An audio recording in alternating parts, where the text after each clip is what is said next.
O vídeo da semana passada foi bastante polêmico. Nós mostramos um caso nítido de politeísmo na Bíblia hebraica que é ocultado pelas traduções. Será que existem outros desses casos? Eu sou Felipe Moura, sou judeu, sou psicanalista, exegeta da Bíblia hebraica. Estou aqui para trazer a vocês mais um episódio especial da série Tradução ou Traição. Essa série brinca com o ditado italiano traduttore traditore, tradutor traidor, que ilustra o fato de que normalmente as traduções elas têm uma certa dificuldade de transmitir a mensagem original das escrituras. Ah, Felipe, você vai levar pedrada por conta desse vídeo. Eu não estou aqui com uma preocupação religiosa, mas sim como um exegeta, para trazer a você exatamente o que o texto bíblico diz. Agora, como você vai encaixar isso do ponto de vista da teologia, aí é um direito seu fazer como você desejar, afinal de contas, o foco aqui é o texto bíblico puro e simples, sem dogmas. E, infelizmente, os dogmas, eles muitas vezes atrapalham e dificultam que a gente tenha uma noção do que o texto original diz. E esse é mais um caso que aparece aqui no livro de Gênesis, em particular em Gênesis 35, 7. E o que acontece?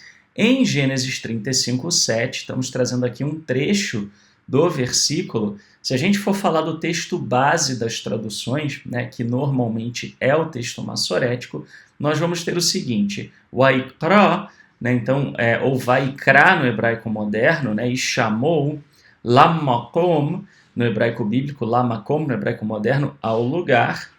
El, na verdade, literalmente significa poder, poderoso, autoridade, né? Normalmente vai ser traduzido como Deus com letra maiúscula ou Deus com letra minúscula, se houver uma referência aí, por exemplo, a uma divindade que não seja o eterno, né? Aí nós temos Beth, né, ou Bet no hebraico moderno, que é casa de El, né? Então, novamente o termo El. Então, casa de Deus, né? Ou casa da divindade, né? Casa de uma divindade, casa de divindades, né? Vamos dizer, embora aqui não esteja no plural, vamos dizer, na ideia, né? De casa de divindade como sendo um local onde divindades se manifestam, né? Porque Shom, né? Então lá, Nirlu, no hebraico bíblico, Niglu, no hebraico moderno, né? Se revelaram, tá no plural aqui, né? Elol, ou Elav, no hebraico moderno, a ele, Ha-Elohim. Ha-Elohim, ou Ha-Elohim, no hebraico moderno, né? Aqui poderia ser, né, o Deus, né? Aí com letra maiúscula, ou os deuses. Ah, Felipe, mas por que você não colocou Deus, né, os deuses / o Deus? Por uma razão muito simples. Se o verbo aqui está no plural, né, vou usar niglu aqui para não ficar, né, muito difícil, né, do pessoal perceber. Bom, mas lembrando que no hebraico bíblico, né, seria nirlu. Tá? Muito bem, a pronúncia, né? Rimel ou Gimel, de acordo com, né, você ter ou não o dagesh no hebraico bíblico. Mas esse não é o ponto aqui do vídeo, né? A ideia, então, de Niglu é que seria, né? Niglu seria se revelaram, né? Então, ou revelaram-se, né? Então, aqui nós temos um verbo no plural. E se o verbo é no plural, então aqui é deuses, não é Deus, né? Então, a palavra Elohim, né, como é que a gente sabe que ela se refere à divindade, né, vamos dizer com letra maiúscula? É quando o restante da conjugação está no singular.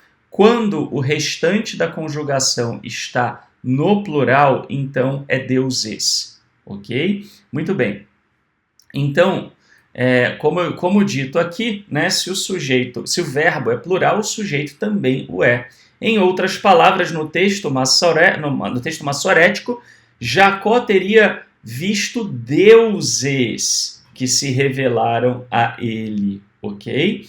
Se esse for o texto original, que é o que tudo indica que é, eu vou explicar por quê depois, isso indica uma camada de revisão monoteísta posterior em cima do texto originalmente politeísta, tá? E isso é exatamente, vai na mesma linha daquilo que a gente falou sobre a outra passagem que se refere a Abraão, né? E isso tem tudo a ver, se a gente for pensar, né, que o texto elohista, normalmente ele é o texto mais antigo, e nesse texto ainda não havia monoteísmo, né, na época em que essa camada foi escrita. Nessa época, a gente tem em Israel muito mais um enoteísmo, né, a ideia de uma divindade maior, né, governando outras, né, acima de outras, do que um monoteísmo. Monoteísmo vai se desenvolver muito tempo depois. E o que a gente pode falar de outros manuscritos, todavia? Aí nós temos a Torá samaritana. A Torá samaritana, ela vai trazer Nigla, né, no lugar de Niglu. Então reparem, né, aqui eu vou ter um Re ao invés de ter um Wol, um Vav. Percebem? Muito bem. Então, a gente vê que aqui a Torá samaritana ela traz se revelou, né, no singular, tornando Elohim um substantivo singular. Ou seja, na Torá samaritana é Deus mesmo, não é deuses, ok? Justamente porque o verbo está no singular, ok? E aí você pode começar a perceber, principalmente aqueles que acompanham essa série de vídeos, né, o porquê que eu não considero a Torá samaritana como tendo trazido uma camada mais original do texto, né? A Torá samaritana ela é muito revisada no sentido de corrigir essas polêmicas, né? Porque você poderia olhar só para aquela passagem de Abraão, né, na semana passada, no vídeo da semana passada, né, que está aqui na lista, né, no playlist desses vídeos aqui no nosso canal, e você poderia supor, né, que houve aí vamos dizer, uma glosa de um escriba, né, onde você tinha o Re, ele acabou fazendo o Wol, né, o Vav, né, e se atrapalhou. Mas você imaginar que ele se atrapalhou em vários lugares e cometeu exatamente o mesmo erro em vários lugares, e é um erro delicado, quer dizer, não é um erro que não saltaria à vista, percebe? Aí já começa a ficar muito improvável, né? Essa é a razão pela qual praticamente nenhum acadêmico sério, né, talvez um ou outro, mas a grande maioria não considera a Torá samaritana como sendo o texto mais original. Então nós temos aqui, vamos falar da Septuaginta. A Septuaginta, ela também trouxe no singular, ela entendeu no singular, né? Então ela traduz como theos, né?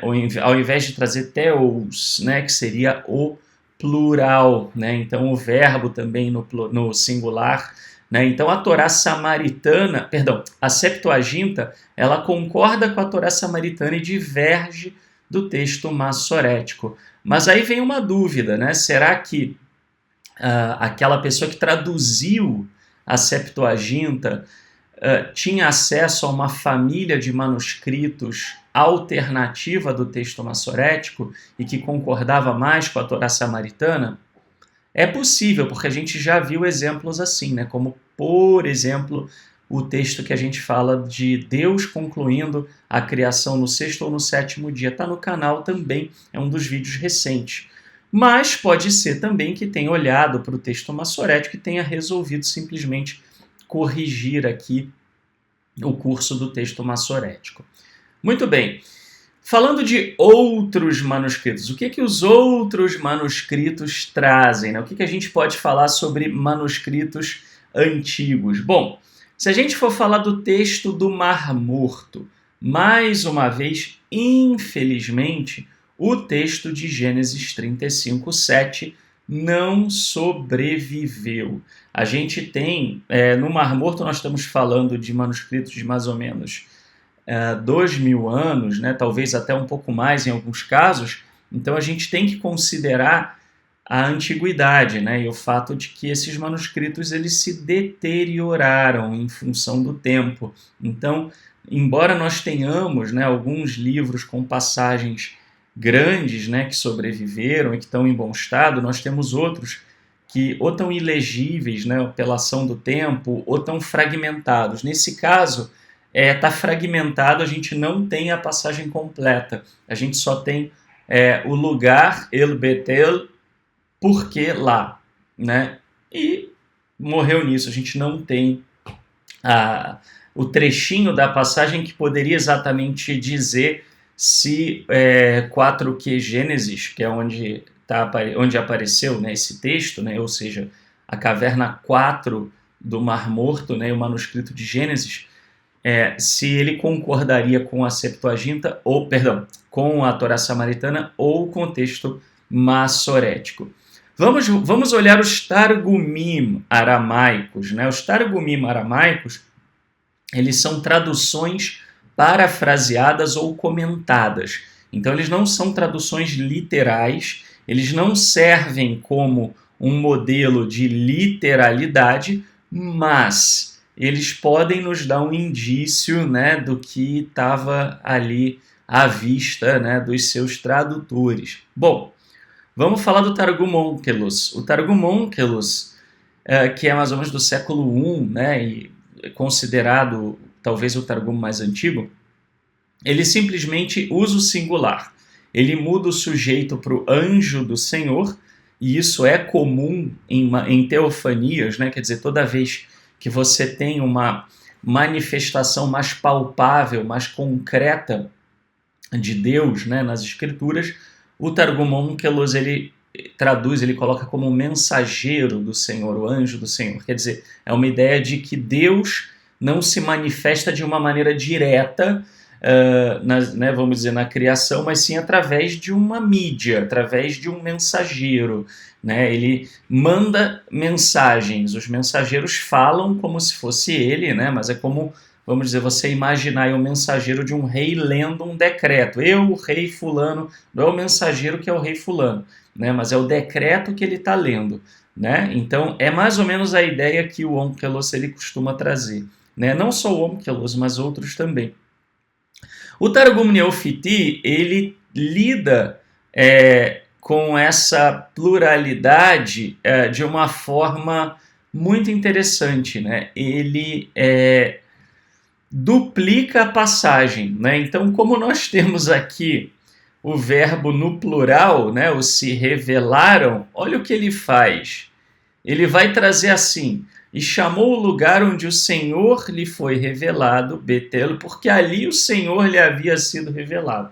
Então ele duplica a questão da revelação. Vou pegar uma balinha aqui de menta, que a minha garganta hoje está um pouquinho seca, né? Esse é o tempo aqui. Bom, então nós temos aqui, né, o Targum Neofiti ele fazendo isso, né? E é muito interessante esse movimento.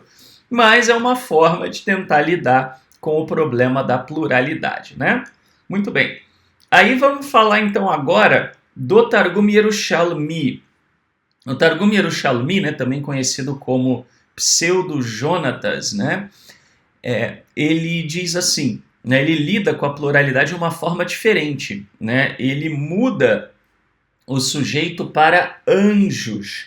Ele diz assim: e nomeou aquele lugar para Deus, que fez sua Shekinah habitar em Betel, porque ali lhe foram revelados os anjos do Senhor.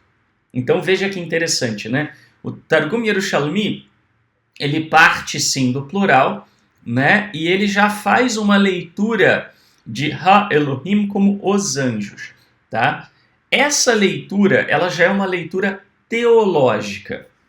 Né, vamos dizer, você tem no original aí os deuses, né, ou, vamos dizer, se você quiser, né, os seres celestiais, né, na verdade, seriam possibilidades aí de uma possível tradução um pouco mais interpretativa, né, Mas depois que você tem, né, as grandes reformas monoteístas aí no judaísmo, né, o que vai acontecer é que esses deuses, né, esse enoteísmo, não só do Reino do Norte, como das nações, ele vai ser reinterpretado como Deus e os seus anjos. Né? Ao invés de Deus e um Deus maior e os outros deuses, vai virar Deus e os seus anjos. Da mesma maneira, né, que você vai ter, se no politeísmo antigo você tinha Deus, cada nação tinha um Deus, né, e a nação dominante tinha o Deus principal, você vai ter de novo essa interpretação, né? Você tem Deus e cada nação tem o seu anjo, né? Então, são releituras mais monoteístas a partir de um texto que não era originalmente monoteísta. Bom, a Peshita aramaica, como de costume, ela segue a Septuaginta, traz no singular, né? E é isso aí. E não surpreende porque a Peshita aramaica, ela normalmente traduz a Septuaginta, né? Então, é diferente quando ela diverge da Septuaginta, né, por alguma razão. Bom, qual é a hipótese mais provável? Via de regra, né, o texto mais controverso ele tende a ser mais antigo, né, o mais polêmico, o mais complicado. Por quê? Você vai lá, escreve um negócio complicado. Daqui a pouco vem uma pessoa e lê e fala, não, pera lá, isso aqui, né, tá ambíguo, tá dando margem a uma interpretação equivocada. E aí a pessoa vai, né, e ela corrige o problema. Ah, Felipe, isso não é uma falsificação do texto sagrado? Veja, na verdade, assim, essa ideia, né, de que o texto sagrado, letra por letra, foi ditado pela divindade, né, isso já é uma construção teológica, né, já são dogmas muito posteriores à época que o texto foi escrito. E a ideia de você não deve mexer no texto de forma alguma também, né? Os manuscritos antigos, os escribas faziam isso o tempo todo, né? Você tem vários manuscritos assim, você tem os Targumim que são assim, você tem os textos do Mar Morto que também são assim, né? E até alguns textos que, vamos dizer, hoje em dia não são considerados judaicos, né? Por conta, né, de ter havido aí uma, né, do cristianismo ter se tornado uma outra religião, né? Mas se você pegar até, por exemplo, os evangelhos mais antigos, né, que, vamos dizer, teriam sido escritos por judeus, também segue essa linha. Né? Também você vê nitidamente aí, né, uma expansão, uma adição de detalhes ou de informações ou de conceitos teológicos. E eu não estou aqui para interpretar isso porque, como eu disse, eu não estou numa posição religiosa. Eu estou como exegeta, olhando para o texto e dizendo o que o texto, né, diz, qual é o texto mais original. Tá? Normalmente o texto que está mais ajeitadinho, ele é posterior porque passou por uma correção. É mais ou menos o mesmo processo que acontece aqui com a gente. Você escreve um texto, vem um revisor, olha, fala isso aqui está ambíguo, isso aqui não está legal, e vai e faz uma correção. Né? Então, normalmente a gente vai entender que a Septuaginta e a Torá Samaritana aqui são revisões do texto. Né? Hipótese alternativa. Algum escriba cometeu uma glosa, né, mudando niglu, niglu, né, ou niglu, né, mudando, perdão, niglá para niglu, ok? E aí você teria, então, né, essa glosa aqui. Agora você vai imaginar, né, então, né, por essa linha, eu tenho que trazer por uma questão, né, obviamente, de honestidade intelectual, eu tenho que trazer todas as hipóteses aqui, tá? E aí, se você entender assim, então a Septuaginta e a Torá Samaritana representariam uma forma mais antiga do texto, né? Mas aí é que tá. O escriba cometeu essa glosa aqui, muito semelhante à glosa que acontece naquele texto referente a Abraão, né? Que também, né, você tem aí uma interpretação politeísta que passa a ser mais claramente uma leitura monoteísta. Você vai imaginar que o escriba errou em todos os lugares, né? Se você já pegar a questão do sábado também, né, e de Gênesis 2, que a gente trouxe no outro episódio, mais uma vez você repara que a Torá Samaritana ela é menos polêmica. A polêmica não existe no texto dela em algumas passagens, né? Então, assim, você começa a perceber um padrão, percebe? Né? Será que o escriba do texto massorético em algum momento foi lá e cometeu exatamente as mesmas glosas em vários lugares? Né? Imaginar que um escriba estava pegando um texto monoteísta e passando para um texto mais politeísta é um contrassenso. Né? Isso vai contra o que a gente sabe que foi a evolução histórica do pensamento e do dogma. Né? A gente evoluiu de um politeísmo para um monoteísmo, né? De um enoteísmo para uma monolatria, para daí um monoteísmo estrito. Tá? Então, não dá para imaginar um escriba fazendo um troço desse. Né? Por isso que, como eu disse, muito poucos são os acadêmicos que acham que, de um modo geral, não é numa passagem ou outra, mas de um modo geral, a Torá samaritana traria o texto mais antigo, ok? Vamos falar de traduções. Né? As traduções para o inglês, das que eu tenho acesso, né, das principais traduções para o inglês, nenhuma que traz, né? Traz, pequeno problema de plural aqui, né? Então, tá vendo, né? Vocês viram ao vivo o processo de revisão, né? A gente escreve, depois a gente vai e corrige, né? Então, nenhuma das principais traduções para o inglês traz o verbo. E que verbinho aqui? O verbo, né? Ô, Felipe, estava dormindo quando escreveu? Nenhuma das principais traduções para o inglês traz o verbo no plural. Porém, então, assim, todos trazem no singular. Ah, Felipe, e aí, né? Vejo que trazem algumas notas de rodapé, né? Aí a gente vê o barato, né? Assim, quando a tradução fala, a gente falsificou mesmo, né? A gente pegou e mexeu no texto bíblico mesmo, e dane-se, vamos botar uma notinha de rodapé, porque, óbvio, né? Se eu colocar aqui deuses, né? Vai dar ruim, vai gerar confusão, né? E aí, obviamente, as pessoas vão queimar as traduções, gritar heresia, aquela coisa toda, né? New International Version, né, que é a nova versão internacional americana, cujo texto é diferente da versão brasileira, okay? Eles seguem a mesma linha, mas não é igual, né? E aí a nota de rodapé, ou ali os seres celestiais se revelaram. Seres celestiais é um pouco interpretativo demais para o meu gosto como exegeta, mas seria passável, minimamente passável, tá?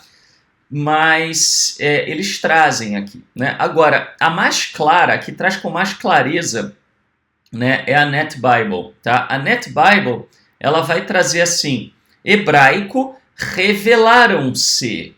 O verbo nirlu, ou niglu, traduzido como revelou-se, está no plural. Ou seja, eles estão acabando de dizer aqui, ó, o verbo que a gente traduziu para o singular, na verdade, é plural. Embora o esperado fosse a forma singular com o plural majestático. Né? Ou seja, eles próprios estão admitindo. Quando o texto bíblico traz Elohim. Eu não gosto muito do termo plural majestático, ok? Porque o hebraico não é assim só com algo majestático. Mas ok, foi o que se popularizou nesse termo, então vamos usar ele mesmo. Então, o plural majestático, ele significa o quê? Elohim no singular. Né? Perdão, Elohim é uma forma plural, porém quando o verbo e as demais conjugações de outras coisas estão no singular, então a gente entende que Elohim é uma referência ao poder supremo, ao poder absoluto, ao poder dos poderes. Né? A ideia de usar... Eu gosto da expressão plural superlativista, né? Porque a gente tem isso no hebraico. Né? Então, o santo dos santos, né? Kodesh HaKodashim, o que é isso? Né? É o lugar mais santo de todos. Shir HaShirim, né? Que é o cântico dos cânticos. O que é isso? É o cântico mais canticoso, é o melhor cântico, né? É o mais importante, enfim. Né? Mas aí você... Então isso é comum no hebraico, né? Mas quando a gente fala então de Elohim, a gente vai ter sempre os verbos no singular. Se não tem verbo ou outros elementos no singular, então Elohim não é Deus, e sim deuses. ok? Né? Eu dei o exemplo para vocês, né? Quando a gente fala, né, não terás outros deuses diante de mim, né? Tá lá em Êxodo, né? Aí você vai ter Elohim, outros deuses, Elohim, Aherim, né? Aherim, que seria outros. Então, repara, Elohim, im é plural hebraico, né? Elohim, Aherim, deuses outros, tá? Não tem deuses outro, né? Então, nem vai dizer não terás outro Deus, não. Aqui é deuses, no plural, tá? Então, a mesma coisa aqui, tá? Talvez Elohim seja aqui um plural numérico, referindo-se tanto a Deus quanto aos seres angelicais que apareceram a Jacó, né? Ou seja, a Net Bible, que é uma tradução evangélica, normalmente ela é muito boa, tá? Porém, ela aqui traz, a gente sabe qual é a verdade, mas vai dar ruim se a gente disser o que o texto está dizendo mesmo, né? Então vamos botar no singular e vamos dar uma suavizada. Talvez seja Deus e os anjos, né? Mas eu não vou colocar o que o texto diz, porque senão, né, o meu público não vai gostar do que está escrito, né? E assim as traduções falsificam a passagem, né? Mantendo as massas na ignorância, e está tudo bem, as massas estão felizes, olhando lá para aquela tradução, achando que é tudo muito coerente, muito tranquilo. Bom, quando a gente olha para o original, a coisa é muito diferente, né? Traduções para o português, né? Então, mais uma vez, as traduções elas ignoram o plural e trazem apenas Deus lhe apareceu ou se revelou a ele, tá? São normalmente as duas formas. Tem uma única tradução para o português, tá?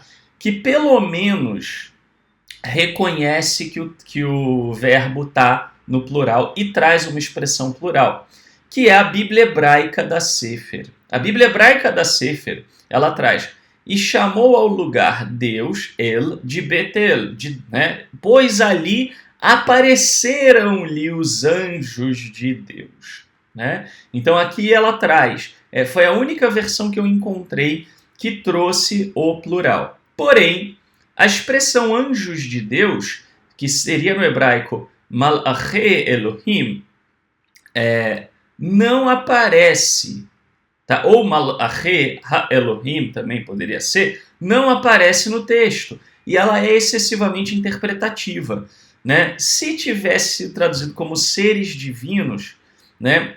Não quer botar deuses, põe seres divinos, seria uma boa tradução, tá? Mas não, né? Não. O que ela usa? Ela coloca, né? Ela insere aí a palavra...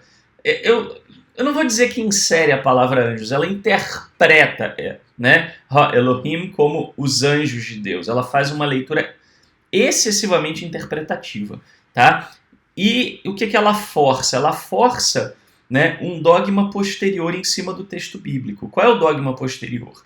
Né? É que deuses, na verdade, seriam anjos, tá? Mas isso é uma leitura posterior. Você quer entender assim? Beleza, né? É a sua teologia, você entende como você quiser. Mas não falsifique o texto bíblico, né? O certo seria colocar no mínimo, apareceram-lhe seres divinos. Aí você põe uma nota de rodapé, olha, a gente entende que seres divinos são anjos. Ou põe lá deuses. Olha, a gente entende que seres divinos, né, deuses aqui se referem aos anjos. Ok, faça a teologia como você achar que tem que fazer. Né? Mas eu, como exegeta, me preocupo que a mensagem original do texto bíblico seja transmitida. Né? Muito bem. E quais são as piores traduções para o português? 3 aqui, né? 2 muito parecidas, que são a tradução do Novo Mundo, né? Essa tradução, ela consegue, né, ela oscila muito, ela consegue estar algumas vezes entre as melhores, algumas vezes entre as piores, né? Por quê? Como ela é uma tradução de uma denominação específica, né, assim como a Net Bible também e outras, né?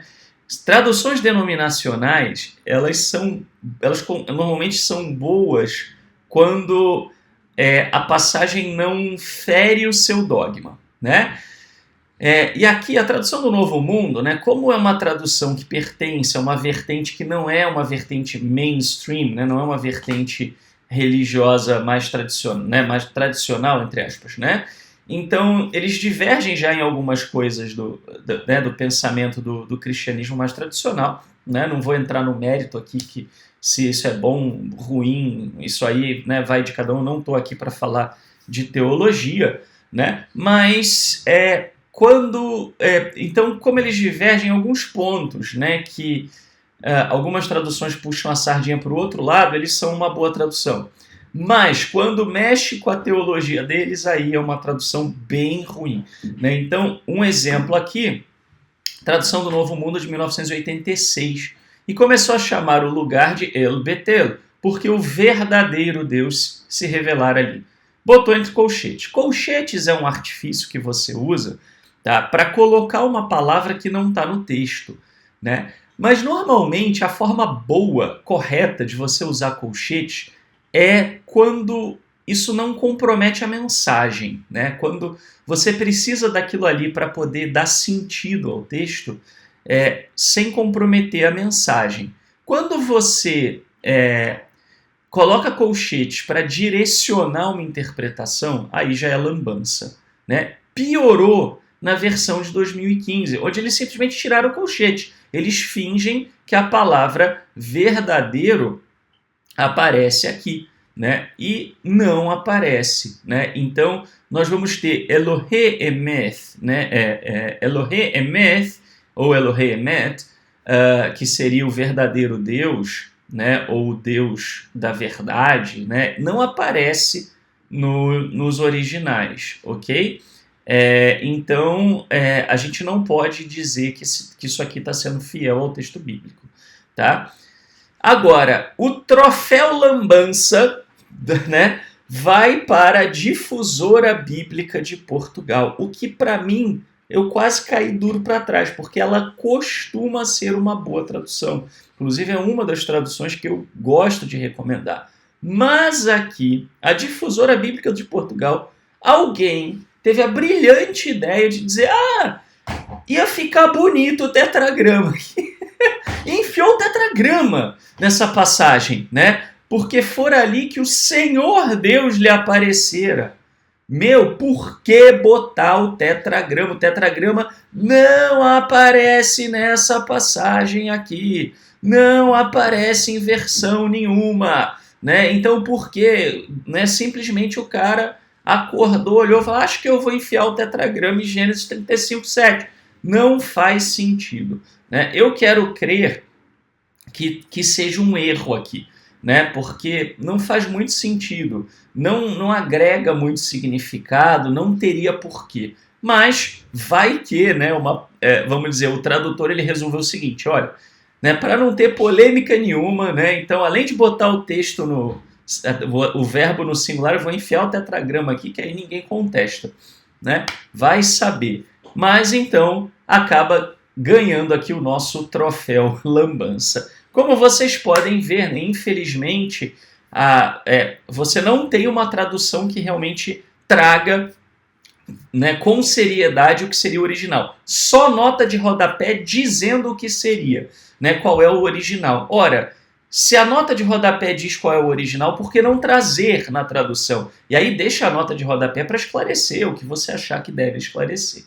Certo? Muito bem. Se você tem gostado da nossa série, principalmente desses episódios que mostram o que é o texto bíblico por trás das traduções, então ajude a gente a fazer mais vídeos. Você quer mais vídeos? Então faça uma contribuição para o nosso canal para a gente ter recursos para poder fazer mais vídeos. Nós não temos monetização, nós não temos nenhum outro tipo de fonte para poder sustentar aqui esse trabalho, essa atividade. Então, você pode nos ajudar através de uma das contas que aparece no seu vídeo ou pelo Pix universomonoteísta@gmail.com, que também é o nosso e-mail de contato. Muito obrigado e até o próximo episódio, se o Eterno nos permitir, de Tradução ou Traição.